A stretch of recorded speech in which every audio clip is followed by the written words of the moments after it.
এই দেখো টিসিএস অর্থাৎ টাটা কনসালটেন্সি সার্ভিসের অফিস। এখানে দেখো লাক্স, ভেনাস, স্টাইল বাজার, এক্সপ্রেস বাজার ইত্যাদি সব বিখ্যাত কোম্পানির অফিসগুলো রয়েছে। এই হচ্ছে বিখ্যাত উইপ্রো কোম্পানির অফিসের প্রধান গেট, 1 নম্বর গেট। এই হচ্ছে বোস ইনস্টিটিউট অর্থাৎ আচার্য জগদীশচন্দ্র বসুর বসু বিজ্ঞান মন্দিরের একটি ক্যাম্পাস। আমার বাঁ পাশে দেখো একটা ক্যাফে কাম রেস্টুরেন্ট রয়েছে, যথেষ্ট ওয়েল ডেকোরেটেড। পুরো কলকাতার বুকে এইরকম সুন্দর সাজানো গোছানো এলাকা আপনি খুবই কমই পাবেন। বর্তমানে কলকাতা 12.45 লক্ষ কোটি টাকা নিয়ে ভারতবর্ষের জিডিপিতে 3য় নম্বরে রয়েছে। কলকাতার এই বিপুল জিডিপির একটা বড় অংশ কন্ট্রিবিউট করে এই স্থান। Next station is Salt Lake Sector 5. This train terminates here.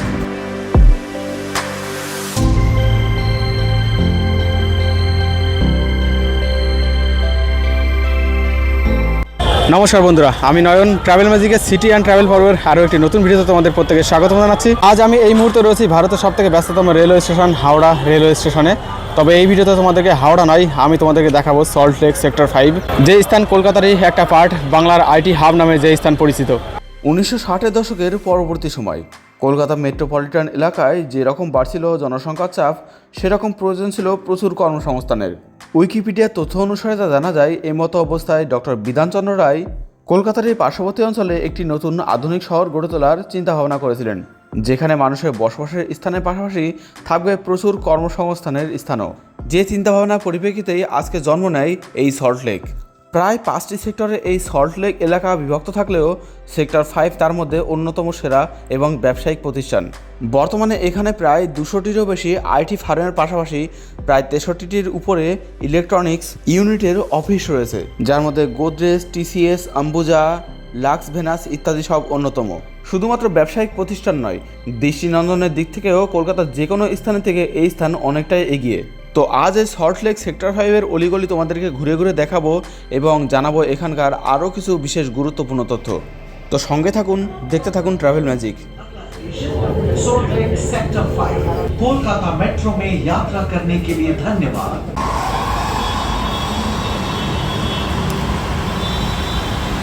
বেরিয়ে পড়লাম সল্ট লেক সেক্টর 5 মেট্রো স্টেশনের একেবারে বাইরে। আমার সামনে দেখতে পাচ্ছি salt Lake sector 5 metro station, এবং তার ঠিক পাশেই রয়েছে এখানে আইটি সেন্টার মেট্রো স্টেশন। আর বেরোনোর সাথে সাথেই পশ্চিমবঙ্গের পরিস্থিতি অনুসারে কিছুটা নোংরা, অনেকটাই পরিষ্কার এইরকম অবস্থার সম্মুখীন হলাম। যাই হোক, এবার সল্ট লেক সেক্টর 5কে এক্সপ্লোর করব। By the way, Salt Lake কিন্তু 5টি সেক্টরে বিভক্ত। তো এই অংশটা হচ্ছে সেক্টর 5 অর্থাৎ সেক্টর 5, আর এই স্থানকেই বলা হয় পশ্চিমবঙ্গের আইটি হাব। মেট্রো থেকে নামার পরপরই প্রথমেই যা নজরে পড়বে তা হলো উইপ্রো কোম্পানির আইটি সেক্টর। বিরাট বড় এক এলাকা নিয়ে গঠিত সল্ট লেক সেক্টর 5-এ এই উইপ্রো কোম্পানির আইটি সেক্টর। কলকাতাতে বড় বড় কোম্পানির ইন্টেলিজেন্সের শাখা এখানেই রয়েছে। এলাকাটি যথেষ্ট ওয়েল ডেকোরেটেড, বাস এইরকম কিছু অদ্ভুত প্রাণী ছাড়া। আর যারা এখানে কর্মযজ্ঞে আসে তারাই সুন্দর পরিবেশের মধ্যেও এইরকম কিছুটা করে রেখেছে। আদারওয়াইজ এলাকাটা সুন্দরভাবে সাজানো, তোমরা দেখলেই বুঝতে পারবে। দেখো, স্ট্রিটেও এখানে আখের রস বিক্রি হচ্ছে, এর ফলেও কিছুটা নোংরা হয়। আর এখানে এই পাশেই রয়েছে উইপ্রোর আইটি সেন্টার। এখানকার যোগাযোগ অবস্থাও খুবই ভালো। কলকাতার আশেপাশের বিভিন্ন স্থানের সাথে বাস, মেট্রো এই সমস্ত মারফত যোগাযোগ রয়েছে এই সল্ট লেক সেক্টর 5-এর। এটা হচ্ছে সল্ট লেকের স্ট্রিট নম্বর 13। এখানে রয়েছে উইপ্রোর আইটি হাব, এবং ডান পাশের দিকে এই যে সোজা তুমি দেখতে পাচ্ছ, এটা হচ্ছে টেকনো ইন্ডিয়া গ্রুপের আইটি হাব এবং কলেজ। এবং টেকনো ইন্ডিয়া গ্রুপের আরও ওই পাশের দিকে রয়েছে বেঙ্গলি ইকো ইন্টেলিজেন্স পার্ক। আর দেখো, এত সুন্দর ওয়েল ডেকোরেটেড, তার মধ্যেও এই অবস্থা। ফুটপাথ দখল কলকাতার বিভিন্ন স্থানে হয়ে থাকে, এখানেও সেই একই অবস্থা। এখানে দেখো, মেবি সুন্দর একটা আইটি হাব নামের কোনো একটা গেট হবে এখানে, অথবা ট্যুরিস্ট অ্যাট্রাকশনের জন্য কোনো রকম হোটেল হয়তো বানানো হতে পারে। এটা হচ্ছে আল্টার বুটিক হোটেল। এখানে রয়েছে মোনোটেল, লাক্সারি, বিজনেস হোটেল। আপনি যদি বেশ কিছু বিষয়কে অ্যাভয়েড করে চলেন, তাহলে এই স্থান হচ্ছে কলকাতার সবথেকে বেশি দামি এবং উন্নত স্থানগুলির মধ্যে অন্যতম। যদিও এই অংশ কিন্তু কলকাতার পার্ট নয়, এই অংশ উত্তর 24 পরগনা জেলার পার্ট, কলকাতা মহানগরী এলাকার মধ্যে অবস্থিত। আগেও বলেছি প্রায় 200টি উপরে কোম্পানির আইটি সেক্টর রয়েছে এই সল্টলেক সেক্টর 5 এলাকাতে। তো তাদেরকে নানা রকম সার্ভিস দেওয়ার জন্য এখানে কিন্তু বিভিন্ন রকমের ছোট বড় নানান রকমের হোটেল রয়েছে, বিজনেস হোটেল রয়েছে, গড়ে উঠেছে এখানে ছোট বড় নানান রকমের রেস্তোরাঁ। রাস্তাঘাটও এখানে যথেষ্ট উন্নত কলকাতার অন্যান্য যে কোনো অংশের তুলনায়। রাস্তায় তেমন একটা ভিড় নেই বললেই চলে, কিন্তু তারপরেও 2x2 লেন দ্বারা এখানকার রাস্তা ডেকোরেশন করা। আপনি যদি এখানকার রাস্তা দিয়ে হেঁটে যান তাহলে বাংলার পরিস্থিতি অনুসারে আপনি নিজেকে একটু আমেরি আমেরি ফিল করতে পারবেন। চারিদিকে উঁচু উঁচু বিল্ডিং, তার মাঝের এখানে রাস্তাগুলিকে সুন্দর করে গাছপালাতে সাজানো। কম দামি বেশি দামি নানান দামের গাড়ি ছুটে চলেছে অনবরত। শুধু একটাই সমস্যা, যেটা আমাদের পুরো ভারতবর্ষের সমস্যা, সেটা হচ্ছে হংকিং। আপনি এখানে একেবারে ফাঁকা রাস্তাতেও কম বেশি হংকিং পেয়ে যাবেন। আর এই দিকটা দেখো, যতদূর চোখ যায় চারিদিকে শুধু বিল্ডিং আর বিল্ডিং। এবার তোমাদেরকে এই স্থান কিভাবে গঠন হলো এবং এখানকার কিছু ইতিহাস সম্পর্কিত তথ্য তোমাদের জানিয়ে দিই। আগে কিন্তু এই স্থান কলকাতার অংশ হিসাবে গঠন হয়েছিল না, সেক্টর 5 বিধাননগর শহরের একটি বাণিজ্যিক এলাকা হিসাবে পরিকল্পিত হয়েছিল। 1995 সালের আগে সেক্টর 5 বিধাননগর পৌরসভা দ্বারা পরিচালিত হতো, কিন্তু যেহেতু সেক্টর 5-তে ইলেকট্রনিক্স এবং আইটি শিল্প দ্রুত বৃদ্ধি পাচ্ছিল, পশ্চিমবঙ্গ সরকার পশ্চিমবঙ্গ পৌর আইন 1993 এর ধারা 385 ক এর অধীনে একটি শিল্প টাউনশিপ নির্মাণের কথা বিবেচনা করে। এর ফলস্বরূপ 31শে জানুয়ারি 2006-এ একটি ঘোষণার মাধ্যমে নবদিগন্ত শিল্প টাউনশিপ কর্তৃপক্ষ নামে একটি নতুন টাউনশিপ কর্তৃপক্ষ এখানে তৈরি করা হয়। এছাড়া ইলেকট্রনিক শিল্পের প্রসারের জন্য 1989 সালে ওয়েবেল দ্বারা সল্টলেক ইলেকট্রনিক্স কমপ্লেক্স গঠিত হয়েছিল। কমপ্লেক্সটি নির্মাণের জন্য সেক্টর 5-এ 87.55 একর জমি নির্দিষ্ট করা হয়েছিল। কমপ্লেক্সটি মূলত একটি ইলেকট্রনিক্স শিল্প কমপ্লেক্স হিসাবে ডিজাইন করা হয়েছিল, যেখানে বড় মাঝারি ছোট ইলেকট্রনিক সংস্থাগুলি থাকবে। কিন্তু পরবর্তীকালে কলকাতা বিমানবন্দরের কাছাকাছি অবস্থানের কারণে তৎকালীন পশ্চিমবঙ্গ সরকার কমপ্লেক্সটিকে একটি আইটি বিপিও হাব হিসাবে উন্নীত করার সিদ্ধান্ত নেয়। এটি কলকাতা মহানগরের প্রথম একটি সফটওয়্যার টেকনোলজি পার্ক হয়ে ওঠে।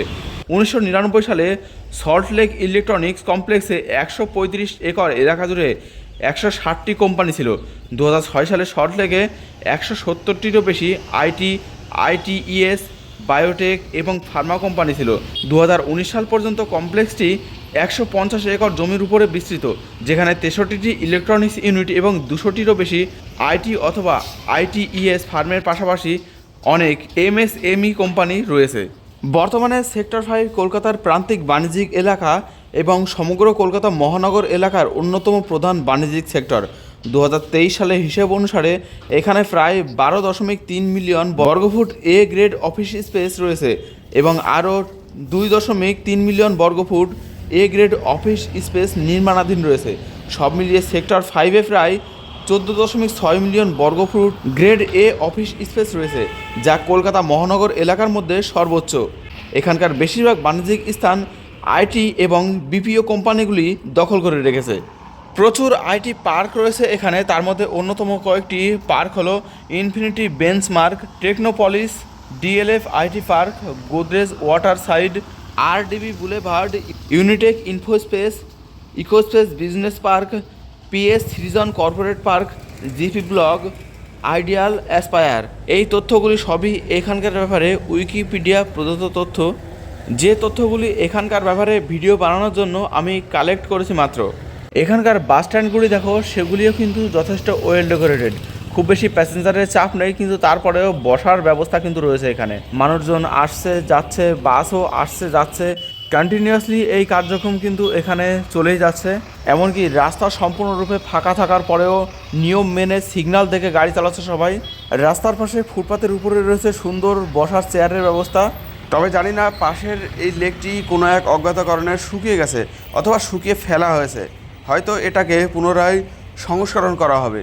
তবে উঁচু উঁচু বিল্ডিংগুলির পাশে এত সুন্দর একটি প্রাকৃতিক পরিবেশের মনোমুগ্ধকর জায়গা, সত্যি অসাধারণ একটা পরিবেশ। বিকেলের দিকে অনেকেই এখানকার যারা স্থানীয় আছে তারা সময় কাটায়। আমি যদি এখানকার রাস্তাগুলি থেকে কলকাতার বাস, ট্যাক্সি এবং টোটো ভ্যানগুলিকে সরিয়ে দিই, তাহলে আপনি ধরতেই পারবেন না যে আপনি কলকাতা অর্থাৎ পশ্চিমবাংলার কোনো একটি শহরে রয়েছেন।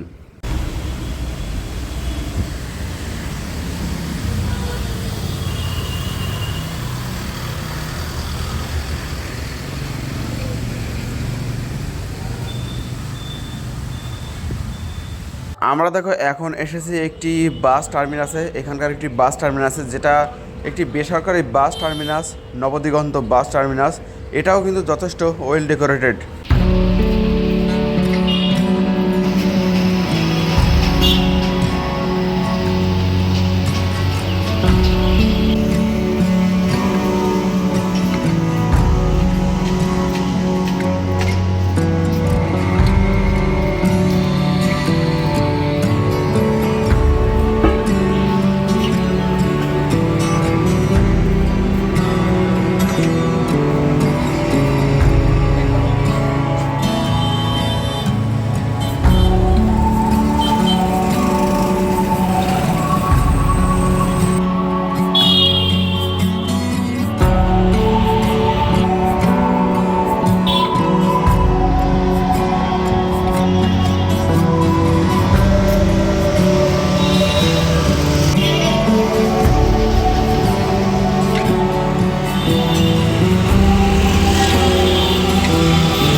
তো আমি এখানে বেশ খানিকক্ষণ সময় ধরে পর্যবেক্ষণ করছিলাম এখানকার আশপাশে এলাকাগুলো। দেখতে পেলাম ডি কাতলানের মতন বড় বড় সমস্ত ব্র্যান্ডগুলি, বন্ধন ব্যাংক, আইটি লাগুন। তবে এবার স্টেশন অভিমুখে ফিরে যাওয়ার চেষ্টা করছি, অর্থাৎ মেট্রো স্টেশন অভিমুখে, কেননা আকাশে ঘনীভূত মেঘ দেখা দিয়েছে, যখন তখন বৃষ্টি নামলেও নামতে পারে। আমি সত্যি এলাকাটা ঘুরে দারুণ অভিভূত। কলকাতা শহর হবে শহরের মতনই, কিন্তু কলকাতা শহর যদি বেশিরভাগই বস্তি এলাকা দিয়ে ঘেরা থাকে, নোংরা এলাকা দিয়ে ঘেরা থাকে, তাহলে কিন্তু সেটাকে মোটেও শহরের মতন মানায় না, যেটা আমরা শিয়ালদহ স্টেশনের বাইরে বেরোনোর পরপরই দেখে থাকি। বিশেষ করে শিয়ালদহ থেকে হাওড়ার মধ্যে যখন যাতায়াত করি, সেই স্থানগুলিতে দেখতে পাই পুরনো পুরনো সব বিল্ডিং, যা বেশিরভাগই নোংরা হয়ে গেছে, চারিদিকে নোংরায় ভর্তি। কিন্তু এই স্থানটিতে আসার পরে সমস্ত ধারণাটাই আমার পাল্টে গেল যে কলকাতা শহরের মধ্যে এরকম স্থান আছে। সেখানে ছোট বড় বিভিন্ন ব্র্যান্ডেড কোম্পানির পাশাপাশি রয়েছে তাদের আইটি হাবও, রয়েছে বিভিন্ন ইলেকট্রনিক সামগ্রীর কোম্পানির ইউনিট। আপনি যদি কলকাতার অরিজিনাল দৃশ্য, মানে কলকাতা শহরটা আসলে কেমন হওয়া উচিত, এটা যদি দেখতে চান, তাহলে এই স্থানের দিকে এসে একদিন ঘুরে যেতে পারেন। এছাড়া এর পাশে যে এলাকাটি রয়েছে নিউ টাউন এলাকা, ওই এলাকাও একদিন তোমাদেরকে ঘুরে ঘুরে দেখাবো। আমি এখানে বেশ কিছুক্ষণ ঘুরছি, আমার বেশ ভালো লাগলো। বেশ কিছু জিনিস বাদে, যেমন প্রচণ্ড হংকিং রয়েছে এখানে, ফাঁকা রাস্তার পরেও প্রচণ্ড হংকিং। তাছাড়া একজন আরেকজনকে ওভারটেক করার জন্য অতিরিক্ত বেশি ব্যস্ত। সে আবার বলছে আমি তোমাকে সাইড দেবো না, ব্যাস পেছন থেকে আবারও শুরু হয়ে যাচ্ছে হংকিং করা। জানি না আমাদের এই সমস্ত বিষয়ে সিভিক সেন্স কবে হবে, নাকি আদৌ হবে না। এখানে দেখো সিগনালে দাঁড়িয়ে আছে, সিগনালটা বোধহয় সবে খুললো, তারপরে শুরু করেছে হংকিং। ভাই সিগনাল খুলেছে তার মানে কি হংকিং করতে হবে? সিগনাল খুলেছে, এবার ধীরে ধীরে আগের দিকে রওনা দাও, তা না সিগনাল খুলেছে তো পেছন থেকে হংকিং শুরু করে দিয়েছে, কি অবস্থা। যাই হোক, সামনে দেখো রয়েছে বোস ইনস্টিটিউট তথা বসু বিজ্ঞান মন্দির, যেটা আচার্য জগদীশচন্দ্র বসু নির্মাণ করেছিলেন, তারই একটি শাখা।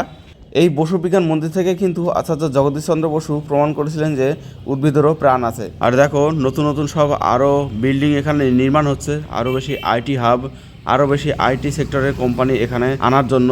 দেখো এমনিতে তো আর পুরো ভারতবর্ষের তৃতীয় স্থান অধিকার করেনি, যদিও দ্বিতীয় এবং তৃতীয়র মধ্যে প্রায় আসমান জমিন ডিফারেন্স। দ্বিতীয় স্থানে যে শহর রয়েছে মুম্বাই এবং দিল্লির মধ্যে, তার এবং কলকাতার মধ্যে ডিফারেন্স প্রায় ডবল।